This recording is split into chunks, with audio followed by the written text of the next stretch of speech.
قوموں کی باوقار زندگی اور روشن مستقبل کا تعین اچھی لیڈرشپ اور قیادت کے اعلیٰ کردار سے عبارت ہوتی ہے۔ قوم کے اجتماعی مقاصد کی تحصیل اور جملہ مسائل و چیلنجز سے نبرد آزما ہونے کے لیے فکری تاثیر اور باصلاحیت کردار سے مزین قیادت و رہبر کی ضرورت ہوتی ہے۔ برصغیر کے مسلمانوں کے لیے ایسا ہی کردار ایک مرد آہن اور ولولہ انگیز جدوجہد کے حامل شخصیت نے ادا کی۔ وہ زیرک لیڈر قائد اعظم محمد علی جناح تھے۔ دلوں میں ولولے آفاق گیری کے نہیں اٹھتے، دلوں میں ولولے آفاق گیری کے نہیں اٹھتے، نگاہوں میں اگر پیدا نہ ہو انداز آفاقی۔ سامعین کرام، قائد اعظم محمد علی جناح 25 دسمبر 1876 کو کراچی میں پیدا ہوئے۔ ابتدائی تعلیم جیسے کہ ڈاکومنٹری میں بتایا گیا کہ گوگل داس پرائمری اسکول سے حاصل کی اور میٹرک کی ایجوکیشن انہوں نے سندھ مدرسۃ الاسلام کراچی میں واقع ہے وہاں سے حاصل کی۔ اس کے بعد آپ نے وکالت کا امتحان پاس کرنے کے بعد 1892 میں لندن کے مشہور لا کالج لنکن انز میں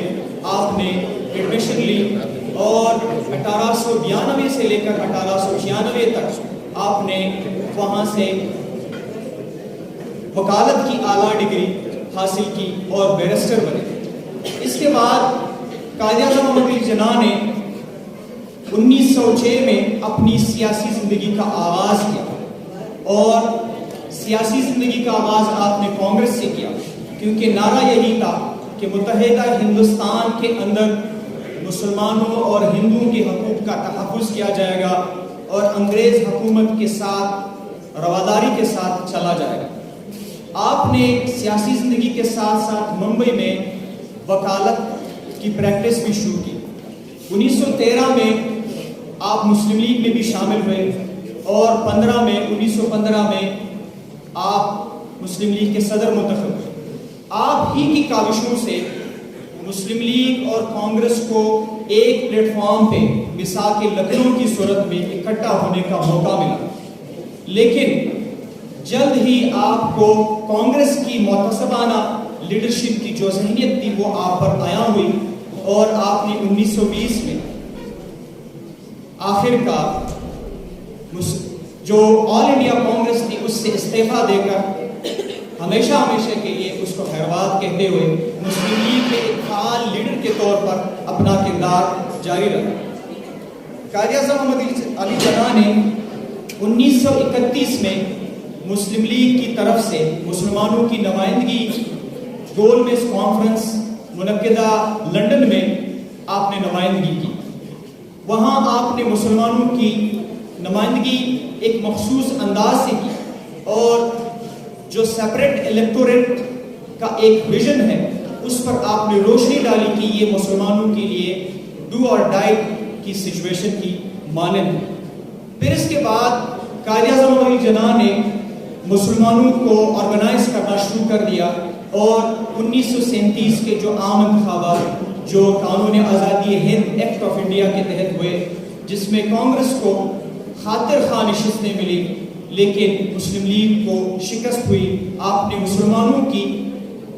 ڈوبتی ہوئی کشتی مسلم لیگ کی ڈوبتی ہوئی کشتی کو سہارا دیا اور لوگوں کا حوصلہ بڑھایا کہ ابھی منزل دور نہیں ہے، ہم نے تگ و دو کرنی ہے اور ہمت نہ ہارے۔ اور وہی ہوا، 2 سال بعد جب کانگریسی وزارتیں مستعفی ہوئی تو آپ نے یوم نجات منایا۔ پھر 1940 میں آپ نے مسلمانان ہند کو وہ ویژن دیا اور قرارداد لاہور، جس کو بعد میں قرارداد پاکستان کہا گیا، وہ آپ نے منظور کر۔ قرارداد پاکستان میں یہی ایک نعرہ لگایا گیا اور یہ تمام برصغیر کے مسلمانوں کی دل کی دھڑکن تھی کہ پاکستان کا مطلب کیا؟ لا الہ الا اللہ۔ آپ نے اس نعرے کی تعبیر کروائی اور شاعر نے کیا خوب کہا ہے، خدا کرے کہ میرے عرض پاک پہ اترے وہ فصل گل جسے اندیشہ زوال نہ ہو، یہاں جو پھول کھلے وہ کھلا رہے برسوں، یہاں خزاں کو گزرنے کی بھی مجال نہ ہو۔ سامعین کرام، دور حاضر کے ترقی یافتہ ممالک کی ترقی کے راز افشاں کیے جائیں تو یہ کہنا بجا ہوگا کہ ان معاشی طاقتوں کی ترقی ان اقوام کی مخلص و پرجوش قیادت کے مرہون منت ہے، وہ چاہے چین کے معزتم کو، سنگاپور کے جنرل لی ہوں یا ترکی کے رجب طیب اردوان۔ آج جب کہ ہم گناگوں مسائل کا سامنا کر رہے ہیں، اس کے پیچھے اپنے قومی لیڈرز اور مخلص قیادت کی نظریات و فرمودات سے روگردانی ہے۔ اسی لیے ملک کا مستقبل نوجوان نسل کی معیاری تعلیم سے عبارت ہے۔ بانی پاکستان قائد اعظم محمد علی جناح نے اپنے نوجوانوں کو یہ یقین دلایا تھا کہ وہ مستقبل کی معمار کی حیثیت سے قوم کی فلاح و بہبود میں اپنا بھرپور کردار ادا کریں گے۔ قائد اعظم نے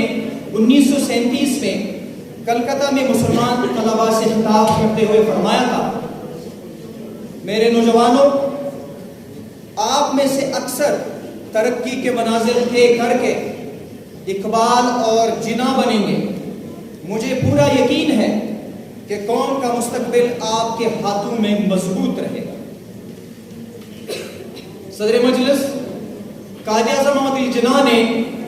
1948 میں اسلامیہ کالج پشاور میں طلباء سے خطاب کرتے ہوئے تاریخی الفاظ کہے تھے کہ جو طلباء کی ذمہ داریوں کے حوالے سے آپ نے فرمایا، آپ کا اولین فریضہ دل و جان سے تعلیم حاصل کرنا ہے اور ہر قسم کی عملی سیاست سے دور رہنا ہے۔ قائد اعظم محمد علی جناح کی معاشی ترجیحات میں اسلام کا معاشی نظام سر فہرست تھا۔ آپ جاگیرداری اور سرمایہ نظام معیشت کے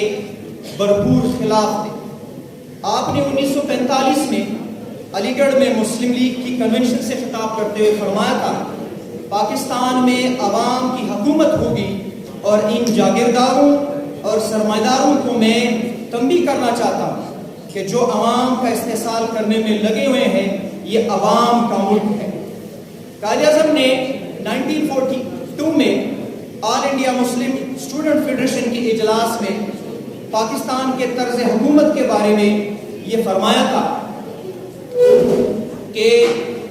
مجھ سے اکثر پوچھا جاتا ہے کہ پاکستان کا طرز حکومت کیا ہوگا۔ مسلمانوں کا طرز حکومت آج سے 1300 سال پہلے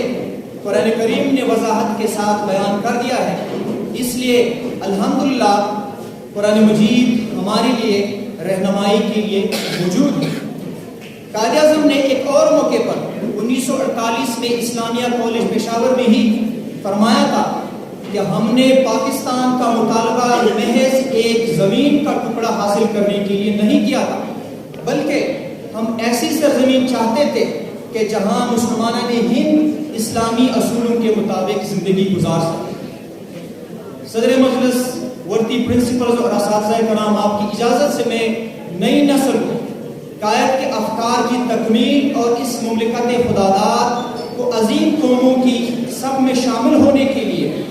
نسل نو کو اقبال کے ان اشعار سے بیدار کرنا چاہوں گا کہ جہاں ہم سب اساتذہ، پرنسپلز، دورتی چیف گیسٹ، ہم سب دعاگو ہیں اور امید ہیں کہ یا رب جوانوں کو میری آہ و سحر دے، جوانوں کو میری آہ و سحر دے، پھر شاہین بچوں کو بالوں پر دے، خدایا آرزو میری یہی ہے، جوانوں کو بصیرت میرا نور بصیرت عام کر دے، خدایا آرزو میری یہی ہے، میرا نور بصیرت عام کر دے،